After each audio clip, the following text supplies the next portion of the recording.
Okay, remember that they're changing my voice. So I read the annotations for a video called What is Good Governance by Ted Warner. He gave a speech on TED Talks. It's only about 9 minutes long. I suggest you watch the video or read the annotations. It makes it clear to you all what you should know already. That you are held accountable for your lack of action as a group and as individuals. Whether you think it matters if you vote is one thing. But like he points out in the videos, what's expected of you by God, though he doesn't bring up the word God, but certainly by society, by people who are reasonable, is for you to scramble to do what is right for the greater good. So you can't just sit there twiddling your thumbs when there's not a sound war on poverty plan, when there's 100,000 children in the streets of America who are homeless with their families, and there's 700,000 people homeless. You people break into groups where you're playing stupid. And the government is persecuting me, the most righteous person that ever lived, and first and foremost is because of your indifference. You have people who work for the government who have pointed that out time and time again. Politicians, judges, you name it. You people sit there scared instead of rallying to do what is right. He also brings up that certain issues aren't partisan issues, meaning they're not something just for the Democratic Party or the Republican Party. He brings up public safety and education. Well, certainly human rights and the rights for the most righteous person to not be harassed by the community is not an issue just for Democrats and Republicans, or Democrats or Republicans.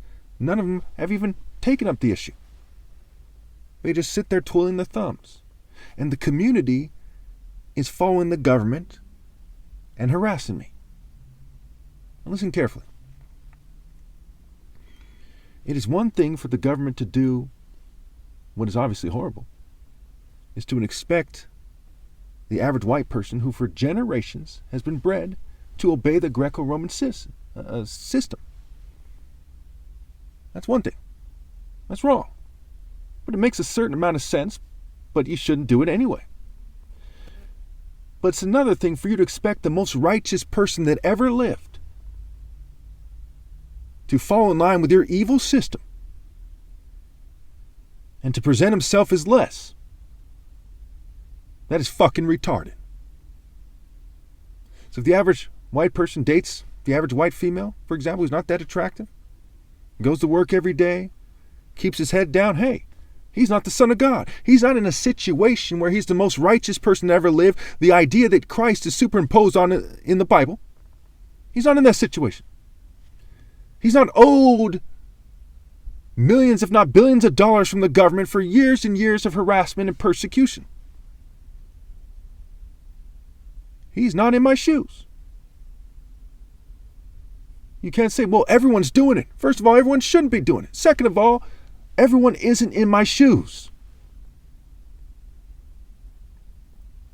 They're cheating me out of my right to lead to their extreme detriment because they're not man enough to do what's right. They're not mature enough. They're not smart enough. They're not wise enough. They're not logical enough. They're not human enough. So it is unbelievably pitiful and beta to see the nation subdued by betas when they're supposed to say by their actions over my dead body. They're supposed to say with all their hearts that they refuse to persecute Christ. And the population sampling we get here in California, keep in mind there's immigrants here. They're from all over the world. Venezuela, South America, Mexico, Asia, parts of Africa, you name it, all over the world. So we have a strong population sampling from all over the world here in California. Okay, and yes, there are some differences between the types of people who get here from other countries and the types of people back in their countries. But you all know that I'm right. Okay? It's an unnecessary overkill that I get to see people from all over the world all the time. It is the indifference of the inhabitants of the earth and their evil and their refusal to put God above their races, nations, cultures, religions, what have you, that has brought the end.